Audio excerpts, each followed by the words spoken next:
My name is Mary, and I'm getting close to my late 50s this year. I have 2 children. My elder son has become a working adult and is planning to get married to his girlfriend soon. My eldest daughter is currently a college student, and though she seems to be working hard every day, she appears to be thoroughly enjoying her university life. With my children growing up, I've almost finished my duties as a mother, and being a former nurse, I'm considering returning to the caregiving profession. One day, I got the shocking news that my father-in-law, Bob, had suffered a stroke. I received a call from my husband, John, and rushed to the hospital where Bob was admitted. Bob has always been a very earnest man, gentle, and has been very kind to me, his daughter-in-law. However, I have been worried because he hasn't been in good spirits since his wife, Alice, passed away 3 years ago. I occasionally visited his house to check on him, and noticed a clear lack of energy, so we had been frequently inviting him out with the kids. Amidst this, when I had just begun to notice a return of vitality to Bob, the news of his stroke filled me with unease. When I arrived at the hospital, Bob's daughter and her husband were there, engaged in some conversation. "Sorry I'm late. How's Bob doing?" I asked, catching my breath as I approached John's sister, Isabella. Isabella sighed in irritation when she noticed me and said, "You're late. We have somewhere to be, so can you take it from here?" With that she left briskly. Isabella has always seemed indifferent to Bob, often treating him coldly. Not only Bob, but she was the same with Alice when she was alive. Bob and Alice were such kind people, and they never said anything to her. But I think that's what made her what she is now. For now, I paced around the waiting area nervously, while Bob was presumably in surgery. In the meantime, John arrived at the hospital. "Mary, how's Dad?" John was obviously worried. Sweat dripped from his forehead, and his dress shirt was soaked with perspiration. When I shook my head, John dropped the bags he was carrying, his face pale. No way." I quickly corrected him. "No, he's still in surgery. We don't know yet." John seemed to relax a bit, picking up his fallen bags and sinking into a chair. "Should we prepare ourselves?" I rushed over to John, who looked on the verge of tears, and put my hand on his back. "No, it's going to be okay." I felt helpless, not being able to say anything else, but I couldn't think of anything else to say. A few hours later, the surgery ended, and we were told by the doctor to come into a small room for an explanation. "The surgery was successful. However, he will most likely have some lasting effects." In other words, we were told Bob would need care. While I do hope for Bob's wellness, if it comes to providing care, this also involves Isabella and her husband. John and I decided to call Isabella to discuss this. As a result, we agreed to talk things out and arranged a meeting at Bob's house while he was still in the hospital. "I'm not going to look after him," Isabella announced as soon as the discussion started, shocking John and me. "Wait. If you're not going to, what are we supposed to do?" "I don't care. You two can take care of him," my sister-in-law Isabella said, idly fiddling with her neatly decorated nails that were done somewhere. Her husband, Tom, nodded in agreement. "What about a nursing home?" "What on earth are you talking about? I don't intend to waste money." This is what happens whenever I step in. Isabella glares at me with a look of the devil on her face. It feels like I'm not allowed to voice an opinion, so I shut my mouth. "If he can't go to a facility, and you girls won't look after him, then what are we going to do?" "That's why you guys should take care of him. I don't need some decrepit poverty god in my house." Isabella giggles as she speaks. Even I, normally patient, lost my cool at that. "That's too much, even for you. He's your father." "I don't care. Why is it that just because he's my father, I have to be the one to look after him? Besides, he's John's father, too. I've been saying you guys should look after him." There's nothing I can say to that. If we could take care of him at home, I would love to. But Our house isn't fully accessible. There are many steps and level differences. If we were to take in my father-in-law, we'd have to remodel our house, and we don't have enough funds for that. Mary, don't you have a care worker certification? Taking care of Dad should be easy, right? I was at a loss for words at Isabella's smug face. John, too, seemed to feel the same, and we decided to take the issue home for the time being, leaving our in-laws' house behind. What should we do? Mary, you were thinking about going back to your care work. That's okay. I wasn't absolutely set on going back, so don't worry about it, I gently said to a troubled John. The issue is the money. I don't mind taking in your father, but if we do, we'll need to make this house accessible so he won't fall, and medical equipment isn't cheap. You're right. I wonder if it'll cost about $100,000. That's just a rough estimate, but if we think about adjusting the entire first floor for him to live on, that's about how much it'd cost. Our eldest daughter is still in college, so we don't have that much money. We still have a mortgage on the house, and the thought of adding a loan for renovations is daunting. I feel terrible about this, but should we ask him to go to a facility?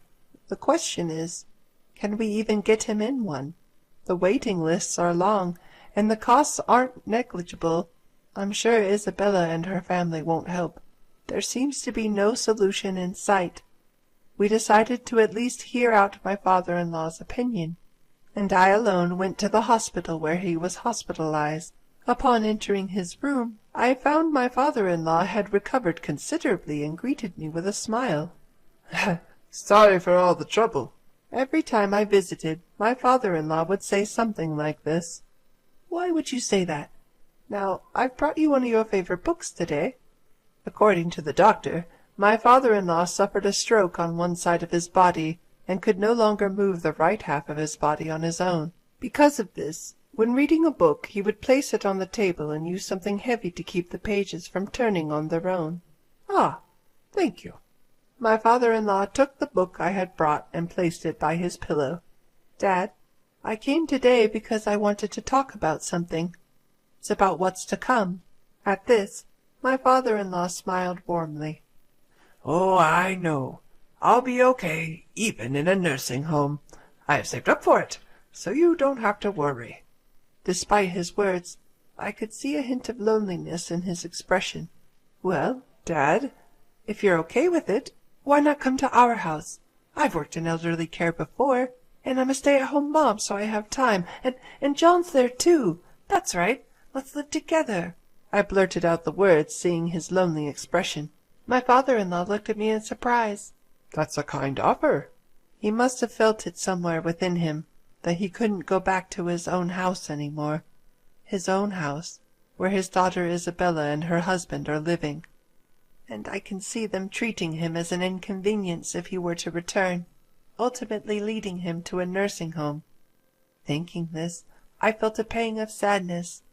I had initially planned to listen to my father-in-law's feelings and proceed with the conversation accordingly, but I got ahead of myself. I felt somewhat guilty towards my husband John, but I knew he would understand. Now, all that was left was to somehow arrange for his aftercare before his discharge. The problem was the cost. I decided to consult Isabella once. With these thoughts, I headed home. When John came back from work and I told him what had happened at the hospital, he looked a bit troubled, but agreed as if he had known it would come to this. John called Isabella right there. That's why we're asking for your help, because we're the ones who are going to be looking after Dad. It seemed like John and Isabella were arguing over the phone, and John's tone was getting a little harsh. With a sigh, he hung up the phone. John explained his conversation with Isabella. It seemed she was refusing to give any money, and there was nothing we could do about it. For the sake of my father-in-law, John began to discuss how we could handle the costs. After that, our house got a bit noisy. We discussed how to renovate the house and what kind of care supplies we'd need, and received various explanations about home care. When I told my father-in-law that he would be living with us after he was discharged, he looked apologetic, but also pleased. Mary, could you get the checkbook that's over there?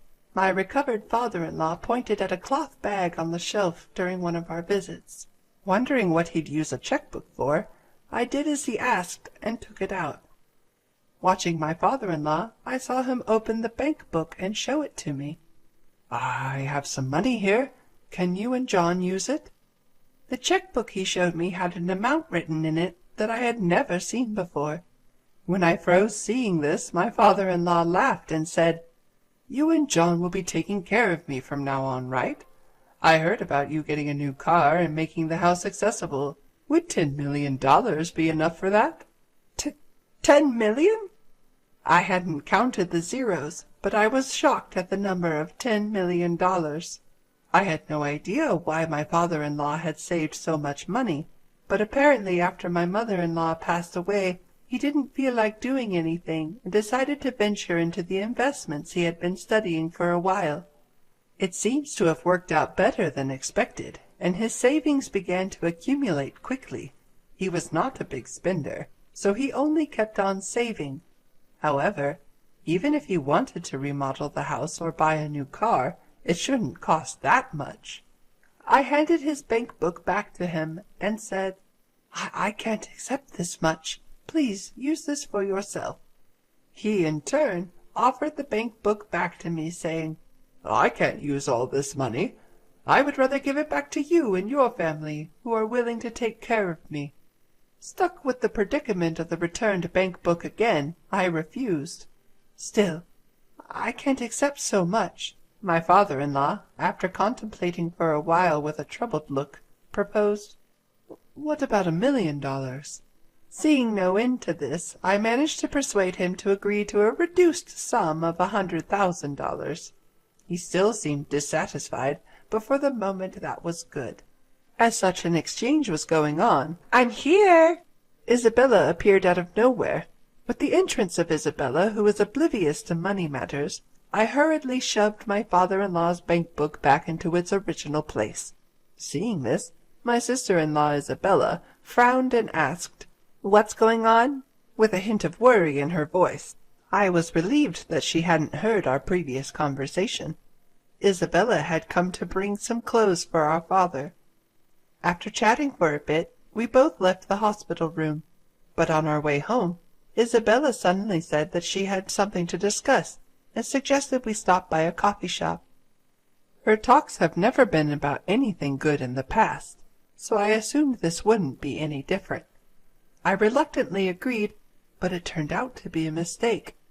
"I will take care of Dad." "What?" At the sudden proposal, I was taken aback. Despite her words, we're already in the middle of preparations to accommodate my father-in-law, even starting renovations on the house.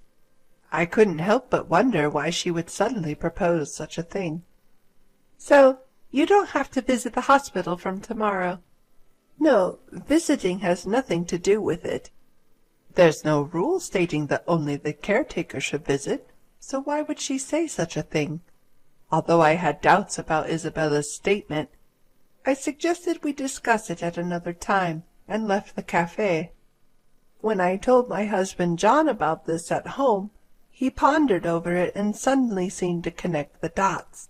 She must have overheard about the savings. Although I had a hunch about it, it seems that was the case.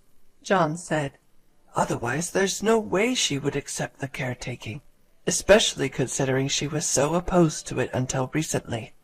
I had vaguely suspected that she had found out about the money and was trying to curry favor to inherit all of it.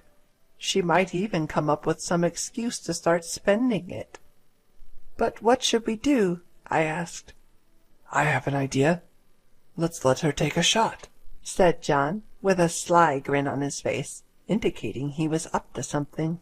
Feeling uneasy about his plan, I decided to keep quiet and follow Isabella's request for now. I had conveyed to my father-in-law that he wouldn't need to worry about money, and that his daughter Isabella would be providing care. His response was ambiguous, a vague expression not quite affirming or denying his understanding, and with that the conversation ended. Afterward, he was safely discharged from the hospital, and returned to his family home in Nebraska where Isabella resided. When my father-in-law was discharged, I had the chance to inspect the family home. The state of the house was unclear. There was no renovation, and it was questionable whether there were enough caregiving supplies. I doubted if real caregiving could happen in such conditions. However, this was Isabella's choice. I felt it was not my place to comment, so I decided to keep quiet. 2 months later, I got a call from Isabella. "Mary, I can't do this anymore. Please come over right now." She sounded frantic over the phone, so I responded and hurried over to the house in Nebraska. When I arrived, the house was messy, and there was a disgusting odor in the air. As I was wondering what happened, Isabella appeared, looking more disheveled than ever. She had dark circles under her eyes, and her walk was unsteady. "Are you okay?" I rushed over to Isabella, clearly in a bad state. Isabella grabbed my hand and said, "Take Dad away."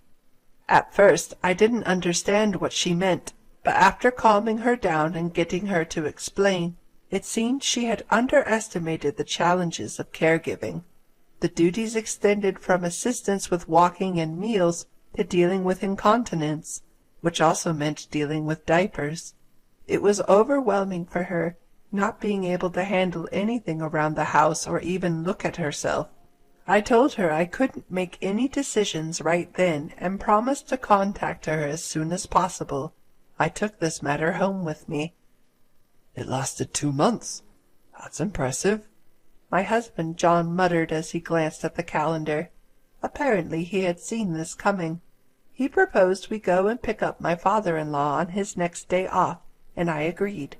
A few days later, when we arrived at the family home in Nebraska, my father-in-law was already packed and ready to leave. I felt relieved that I could finally take him home. "I've endured for 2 months, and I used to live here too, so I deserve at least $5 million, Isabella said out of the blue as we were about to help my father-in-law into the car. I was so startled that I stopped in my tracks. John, too, was taken aback and turned to look at Isabella. Unfazed, she had a smug expression on her face. "What are you talking about, Isabella? This is not the time or place to talk about money, especially in front of Dad. He raised us after all." John tried to reason with her, but it seemed to have no effect.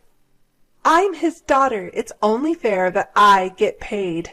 Her defiant response surprised me. How could she be so brazen? I questioned Isabella's personality. "Enough, Isabella. You shouldn't be talking about such unsavory matters. And besides, you've already received money," my father-in-law injected with a disbelieving expression. "There's none left. Just $5 million. What's so hard about that? If you're just going to wither away, you might as well put it to good use." "Sis!" I was taken aback. To think she would dare to speak in such a manner to her own father. I stood frozen in surprise. Even my usually composed husband, John, seemed to be seething at Isabella's words, his face turning beet red as he glared at her. "John, it's okay. She's speaking the truth." In an attempt to soothe his riled-up son, Bob, my father-in-law, gently reassured him and then turned to Isabella with a stern expression. "Isabella, you are no longer my child. Leave this house." His words were icy, to the point. Upon hearing this, Isabella froze in shock. "What? What are you talking about? I'm your only daughter." "I only have a son, and this kind and caring woman here is my daughter-in-law. I don't know you any more. Take your foolish husband and leave."